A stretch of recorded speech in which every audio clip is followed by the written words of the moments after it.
두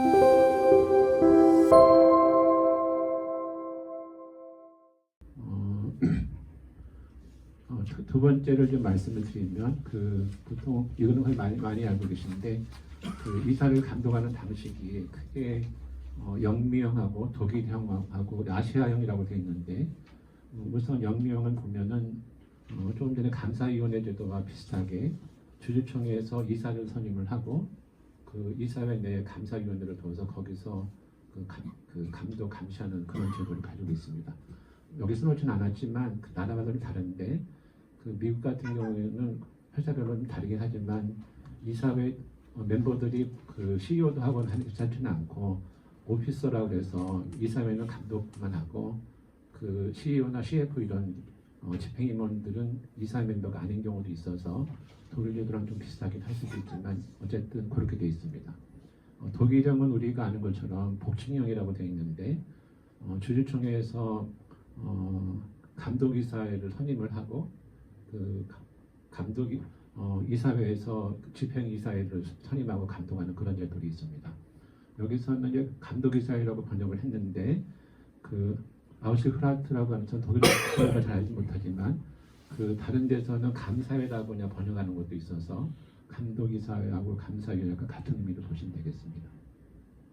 아시아형이라는 것은 우리나라 같이 이제 주주총회에서 이사회 멤버들도 선임을 하고 그 다음에 감사를 각각 선임하는 방식인데 제가 여기다가 퀘스천 마크를 써놓던 이유는 뭐냐면 제가 계속 이쪽 문헌들을 많이 보고 있는데 이게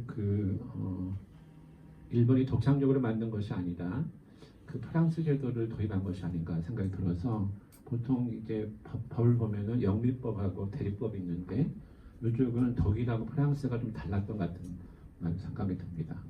또 하나 빨간색으로 써놓은 것은 뭐냐면 전반주 제가 지금 74학번인데 과거에는 우리나라가 일본 영향을 굉장히 많이 받았는데 IMF 영향을 그때 이후로는 일본에서 우리가 배우는 것이 거의 없고 미국 제도를 상당히 많이 수용하는 것이 아닌가 생각이 들고요.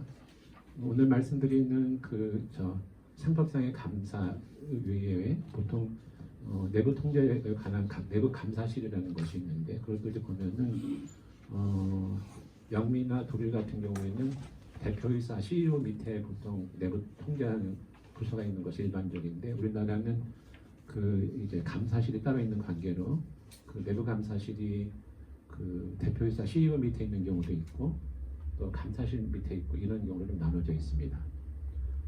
요 밑에 내부 통제에 관한 내부 감사실은 규모가 좀 작은 데는 그렇게 많지는 않고요. 좀 규모가 큰 데들은 내부 감사실이 있다는 말씀을 드리고요.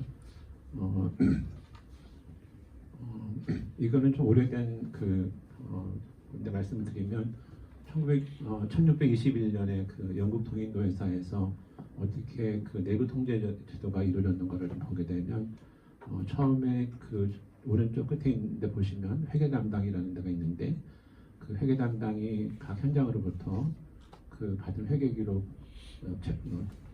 증빙 같은 거를 이제 만들어서 그거를 감사 담당한테 보내는데 이 감사 담당은 출자자 총회에서 선임이 됐다고 합니다. 거기 감사 담당이 회계 기록을 보고서 그거를 감사한 다음에 그거를 감사 필요한 것을 이사회 내 감사한테 보내면 이사회 내 감사가 서명을 하고 나서 다시 회계 담당한테 보내면 회계 담당이 다시 이사회에 제출하는 이런 식으로 되어 있는데 이 제도가 1621년 이후에 유럽의 각 나라로 퍼져가서 3번의 이사회 내 감사가 영미식의 이사회 내 감사위원회 식으로 이제 발전을 한 것 같고요. 그 다음에 2번 감사 담당은 독일식이 아닌가 생각이 들어서 이게 내부 통제의 어원이 원류라는 얘기를 좀 하고 있습니다.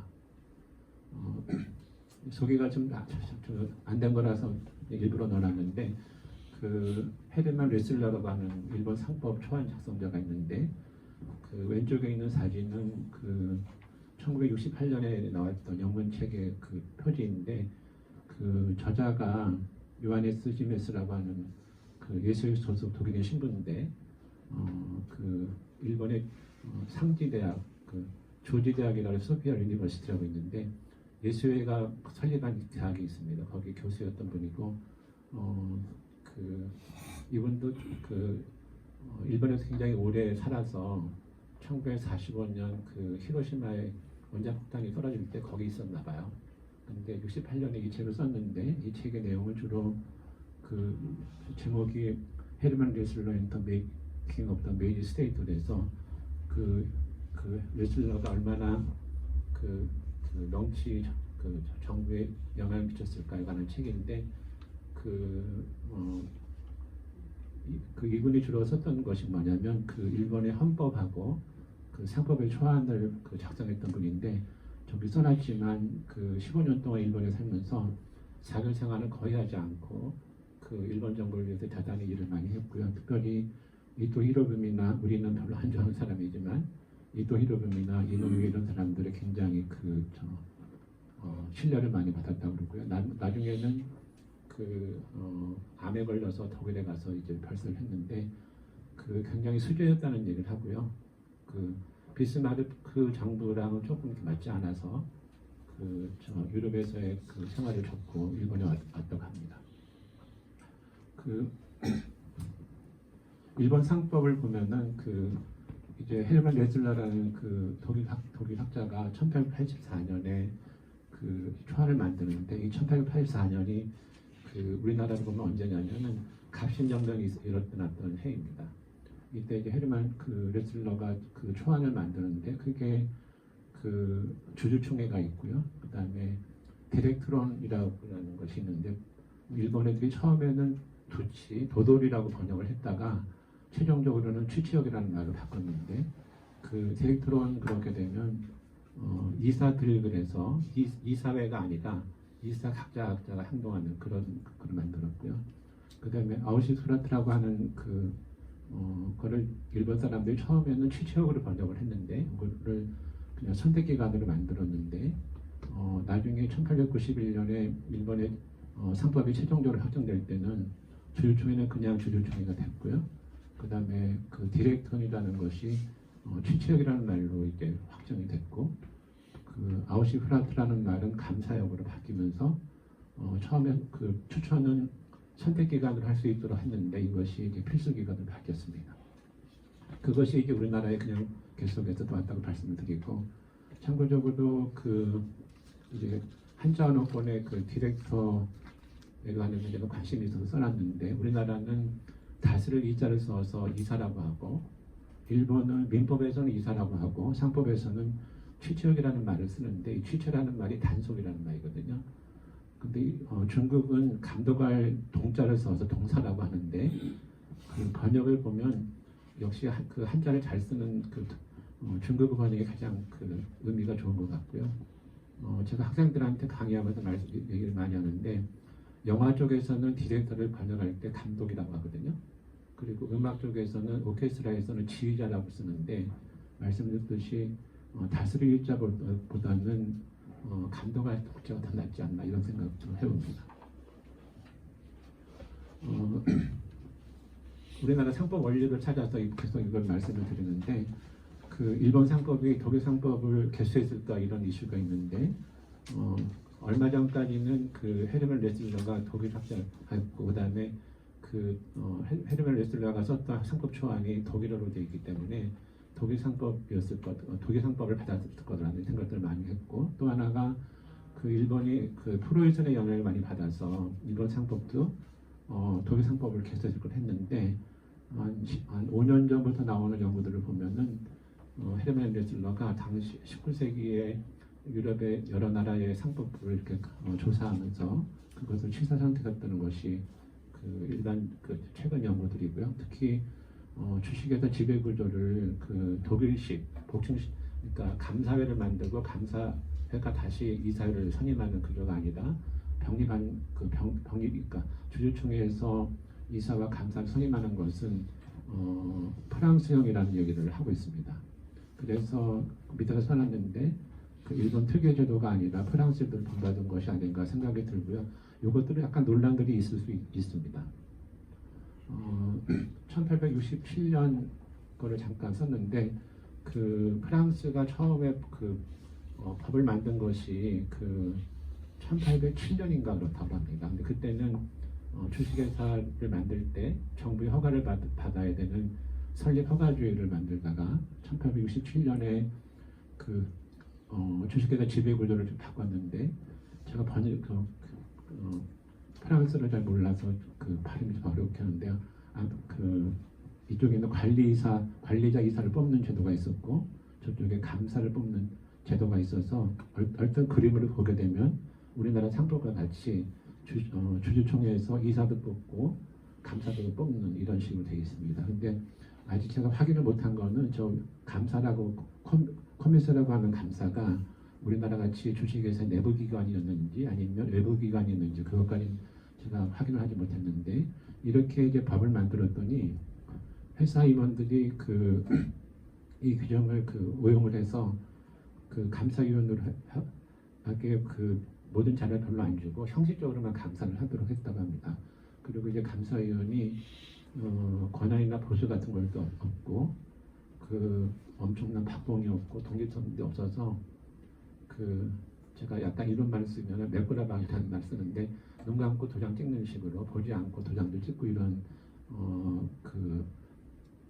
현상들도 있어서 주식회사 감독 기능에 유명무실화가 있었는데 그러다 보니까 이제 이 제도가 잘못됐다고 해서 그거를 좀 바꾸자는 목소리가 있어서 1929년 경제공황 이후에 1935년에 개정이 있었습니다. 그래서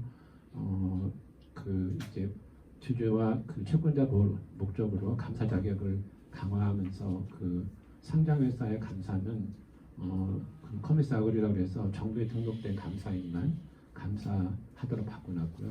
그 다음에 1966년에 굉장히 큰 개혁이 있었는데 법령상의 명칭을 이것도 커미스 꽁트라고 하긴 하는데 그냥 영어 발음으로 말씀드리면 CAC 법정감사인이라는 말로 이렇게 바꾸면서 이름은 회계감사 쪽인데 업무는 업무감사까지 하는 걸로 확대를 했고요.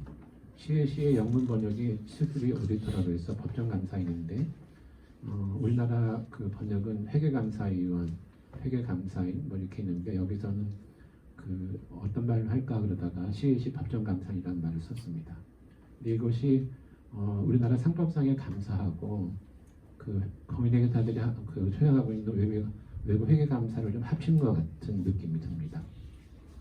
이 CAC 법정감사결을 조금 더 말씀드리면 우리나라도 몇 년 전에 좀 바뀌어서 주식회사 이외에 좀 규모가 큰 유한회사들도 외부 회계감사를 받도록 바꿔놨는데 회사 형태는 관계없이 자산이 400만 유로 이상이거나 매출이 800만 유로 이상이거나 직원이 50명 이상인 세 가지 기준 중에서 2개에 해당되는 회사는 반드시 CAC 감사를 받도록 하고 있고요. CAC 법정감사이라는 것은 인자가 들어가서 개인일 것 같긴 한데 개인도 되고 법인도 되는 그렇게 되어 있고요. 그 다음에 저는 번역은 고등법원이라고 했는데 정부에다 등록을 해야 되고 그 다음에 등록위원회에서 전문가로서 전문 지식이 충분하다고 하는 보증서 같은 거를 받아야 된다고 하고요. 이 CAC 법정감사인이 우리나라의 공인회계사하고 해당되는 것이 이제 엑스포트 컨트롤이라고 하는데 거기랑 좀 자격이 다릅니다. 그래서 전문회계사하고는 자격이 다르고 다른데 다만 이제 차트드 어카운턴트의 70% 내지 80%는 이 CAC 법정감사인을 하고 있다고 합니다. 어떤 면에서 보면은 이 차트드 어카운트가 범위가 좀 넓고 CAC 법정감사인은 그냥 이 상법상의 감사만 하는 그런 전문가라고 볼 수 있겠습니다. 그래서 이 프랑스 예를 보게 되면 뒤에서 말씀을 드리겠지만 주식회사 감사는 전문적 지식이 있는 자로 하는 것이 좀 필요하지 않을까 생각이 들기도 하고요. 논란들이 있을 수 있겠지만 주식회사의 감사하고 외부회계 감사는 합치는 것이 좋지 않을까 이런 생각도 해봅니다. 그다음에 그 레슬러가 왜 일본 상법 초안에서 독일의 복식령을 추천하지 않고 프랑스 제도를 제안했을까에 관해서는 이것도 뭐 보는 관점에 따라 다를 수 있는데 어느 일본 학자가 써놓은 논문을 보면은 독일이 후발 자본주의 국가였고 아마 얼마 전까지 그랬던 것 같은데 은행 자본주의 비슷하게 해서 은행이 주요 대주주 출자자가 돼서 은행이 벤츠라든지 이런 큰 회사들도 다 거기 감독이사회 멤버로 들어가서 의결권을 행사하고 그랬는데 아마 19세기에서도 아마 독일의 경우에는 은행이 감독이사회 멤버로 들어가서 경영을 자주했던 그런 거를 좀 회피하려고 해서 독일형 추천하지 않았다는 그런 얘기가 써 있고 또 하나는 레슬러는 이거는 제 개인적인 생각인데 프랑스 제도의 이상하고 현실의 괴리를 좀 몰랐지 않았을까 이런 생각을 듭니다.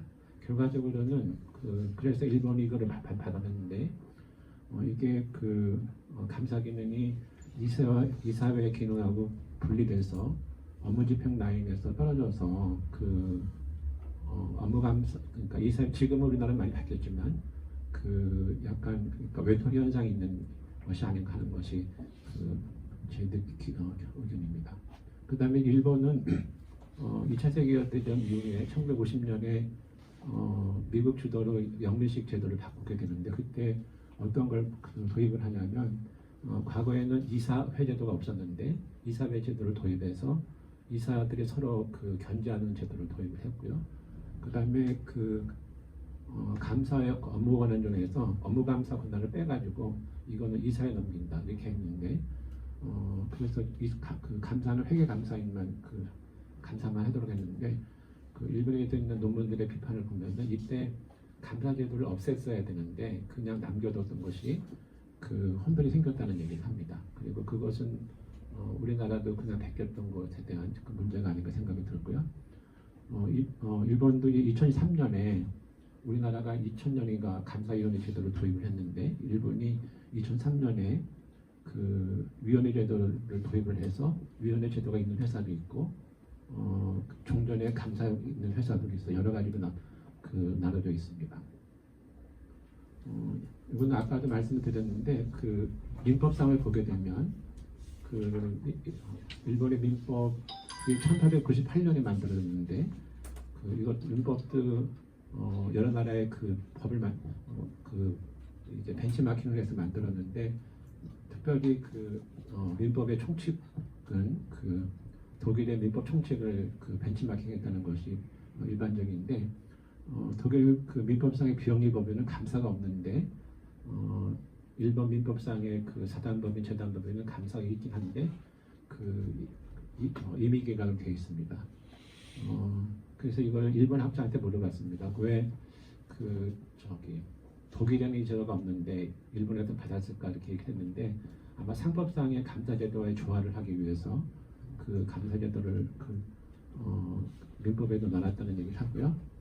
그리고 상법에서는 필수 기관인데 민법에서는 왜 임의기관을 했을까에 관해서는 비영리법인의 경우에는 설립허가주의고 정부가 감독을 하기 때문에 굳이 필수 기관을 할 필요가 없었다 그런 얘기를 합니다.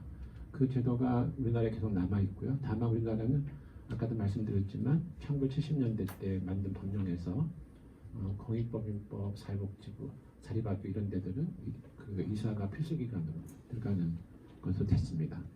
일본은 2006년에 민법에 있는 법인 조항을 다 빼가지고 공익법인 개혁 3법이라는 걸 만들었는데 그때 감사는 필수 기관으로 들어갔고요. 여기다 써놓지는 않았지만 과거에는 일본의 비영리법인이 우리나라와 똑같이 정부의 허가를 받아서 설립하도록 했었는데 2006년 이후에는 준칙주의라고 해서 일정한 요건만 갖추면은 주식회사 비슷하게 자유로 설립할 수 있도록 그렇게 바꿔놨습니다. 일본 상법은 언제 시작된 건가요? 어느 거요? 일본 상법. 일본 상법? 아까 말씀드렸지만 1800 그러니까 1890 1900년대 돼서 잠깐만요. 제가 왜 질문 드리냐면은 네. 제가 그 알고 있기로는 일본의 주식회사 제도가 네. 이미 1800년대부터만 은행이 출자를 해서 회사를 만들고 네, 꼭 키십니다. 제가 알고 있기로는 1800년대에 이미 일본에는 주식회사 제도가 그 운용이 됐던 거로 그 배웠던 것 같은데 지금 보니까 이 상법은 그걸 쫓아가지 못하고 있다가 나중에 유럽의 영향을 받아서 형성이 된 것 같이 그렇게 들리거든요. 그 말씀은 일본이 그 서양 제도를 도입할 때, 그러니까 유럽에서도 받았고요. 그다음에 영국이나 미국에서 받았거든요. 그래가지고 요코하마 국립은행 뭐 이런 은행들이 있는데 은행들은 그 영미식을 받았던 것 같아요. 그래서 이 상법이 만들어지기 전에 은행들이 생기거든요. 근데 은행들 할 때는 그 은행마다 따로 법을 만들었던 것 같아요. 근데 거기서 썼던 말이 뭐냐면 여기 써 있는 도치라는 말, 도돌이라는 말 썼거든요.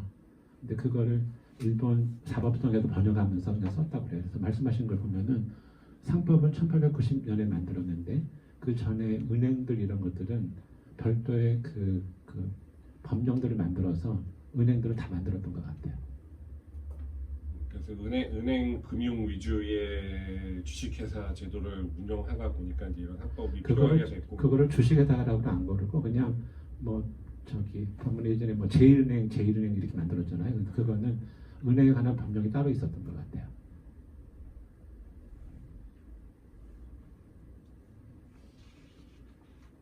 주식회사 제도가 명문화된 거는 1890년. 1890년. 네, 그렇습니다. 그 여담인데 말씀을 드리면 저희가 회계학자로 여기 회계학하는 분 계신데 그 대차대조표라는 말이 있거든요. 그거 요새는 그 학자들이 이제